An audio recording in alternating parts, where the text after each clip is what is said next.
Hello. Before we start the video, let me clarify what makes someone a loser. You want something. Your whole life revolves around this thing you want, and you move forward with this goal, but you do nothing to achieve it, or you do something and fail. If you try and fail, I think the definition of a loser is debatable. There is determination there, but if you don't do anything and fail, and as I'll illustrate with an example from the anime, I'll mention, even if God is ready to help you, you don't take a step and fail, then you're the biggest loser. What makes this sad is that society is the architect of overthinking obvious things and not taking action. It's like the what will people say mentality. You are society's failure. The anime I'm about to discuss is one of the best examples of this.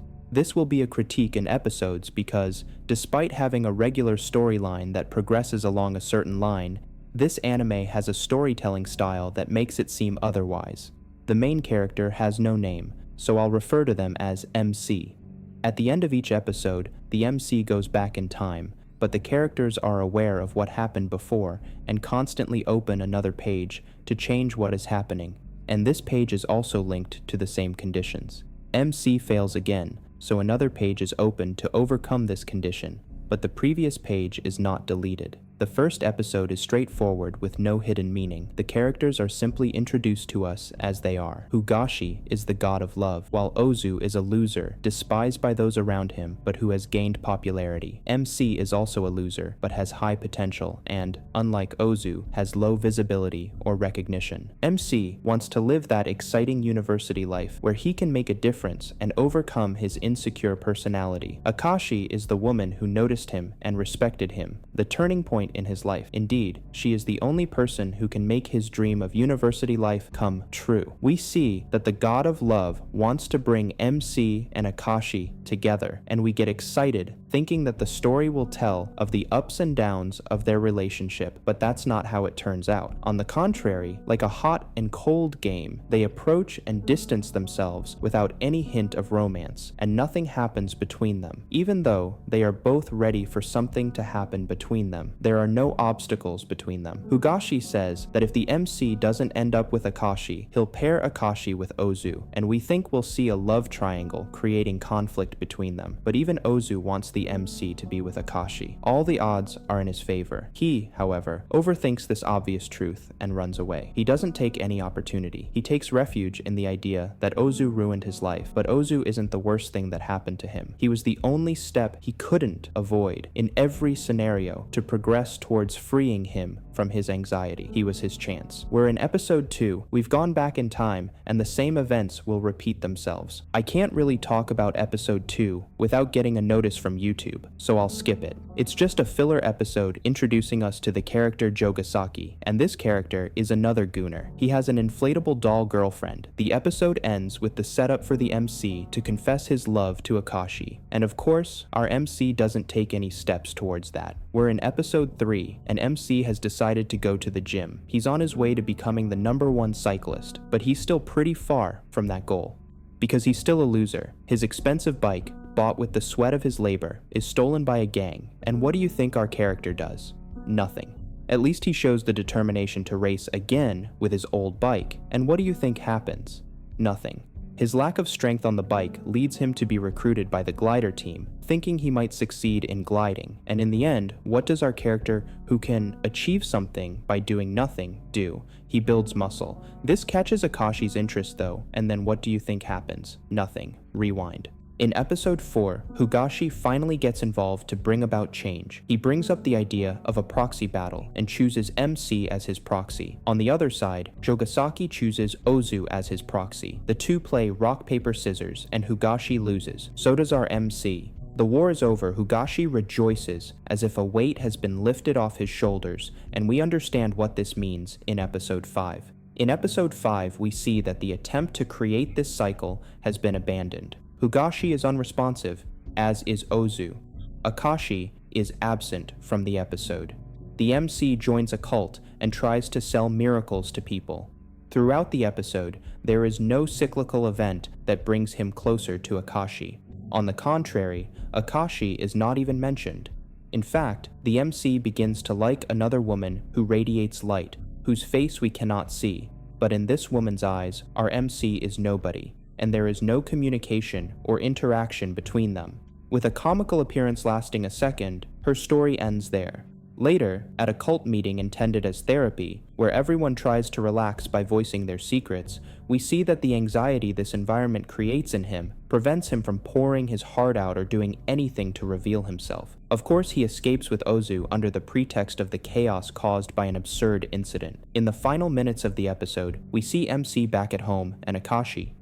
The cycle begins again, but at this very point, a terrible rupture occurs. The MC, who clearly won't do anything to break the cycle again, encounters his future, aged self, likely the same loser stuck at the same point. Of course, he immediately flees from this too, and the episode ends. Episode 6.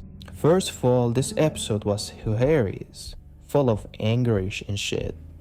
What's up, baby? The MC wants to learn English and go abroad, but there's no progress on that in this episode, and it's not even the main topic anyway. As usual, the MC's real problem is having a girlfriend. Now that he's reached the peak of his loser status, we see he's gotten himself an inflatable doll as a girlfriend. For 2 years, he's been exchanging letters with someone he assumes is a woman named Higuchi Keiko, without even knowing who she is. And I don't know how to say this, but this loser turns down a real woman's offer to go out with him because of his loyalty to the inflatable doll waiting for him at home and this person he's been writing to, whose identity he doesn't even know.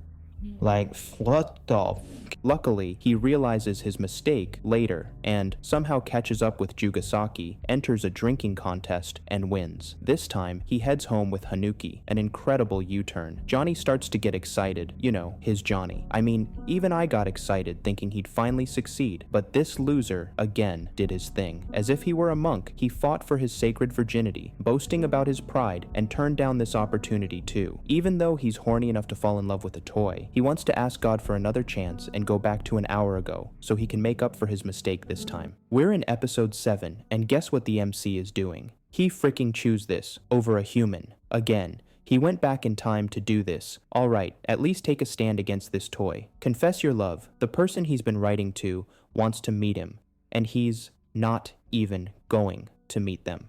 What do you want, buddy? Then the MC actually confesses his love to this inflatable doll, and they run away together. Yeah. They're going to start a new life abroad and have kids. Kids. This dude literally says, we'll get married, have a child, and the family who opposes this marriage will eventually come around. Bro, it's a fucking inflatable doll. Isn't it a once-in-a-lifetime chance to become a pen pals with an invisible woman? What the hell? Anyway, people can have all kinds of fetishes, but again, this loser, this fucking loser, he's too embarrassed to even hold this toy's hand. In episode 8, MC decides to become a bookworm, but he finds the silence in the library he's come to strange. Even in the library, his only concern is finding a partner. This isn't a dating spot, buddy. He's so out of touch with the whole library thing, you'd think he's a drug dealer. In episode 9, our loser has become the villain to attract women's attention. The so-called villains are bureaucratic nerds, which is true, villainous for sure, but the MC can't even pull off being a villain. And please tell me, what's with this baby doll? Even the villains want it. Like, y'all are lifeless as hell. Even Ozu, who the MC trashes so strongly, has a girlfriend and is a little more mature than these guys. In episode 10, our character wakes up trapped in his home in a Kafka-esque manner. He can't leave the house. There's no one else there. Exactly what he worked for. Somehow, the Ozu provides him with food. He would die without the Ozu he hates, but the only thing this pervert thinks about is still women. Maybe he'll spend his entire life in this house, and far from feeling alienated by this situation, he even finds comfort in it, consoling himself with his imagination. Not for long though, he eventually loses it. He's human after all. Then we understand that this MC trapped in the house attributes the fact that every new room he enters is the same size as the previous one, and is essentially the same room to a parallel universe. And the scene where he encounters himself in the parallel universe after breaking down the wall comes to mind. The way this anime revisits every detail is truly commendable. He gives up fighting. If such a character were to exist in reality, this would be the final episode. There's nothing beyond this. But here we are, episode 11, the finale. MC regrets his actions and begs for one last chance to go back in time. But he can't. It's over now. He thinks about all the activities, possibilities, and chances he had in the parallel universe in the past, and feels sad, knowing there's nothing he can do. He's already dead. But maybe there's a chance. He finds himself in the place where Hugashi summoned him in the first episode to bring him together with Akashi. And of course, he finds Akashi too. He finds Ozu too. This time, there's no hesitation, no sign of overthinking. He wants to live. He saves Ozu, gives Akashi her lost Machigumen. He says there's nothing more boring than telling a successful love story, and doesn't go into detail about this relationship, and we meet a completely different MC, a cheerful, vibrant character with a happy ending. Like I said, if we think more realistically, episode 11 is like a fantasy. It's not very possible for a character who rejected every single chance for 10 episodes to suddenly end up with a happy ending, unless you can go back in time like in the anime. Of course, you can give up your isolated life, change yourself, and set sail for a happy life, but the possibilities and potential left in the past must remain in the past. You can't interfere with that. Indeed, in this episode, when the MC finds himself outside, neither Ozu nor Akashi knew him in that universe. He had to start over to build a new life. Anyway, I've already given you a bunch of spoilers, but I still recommend watching this anime for the full experience. Bye.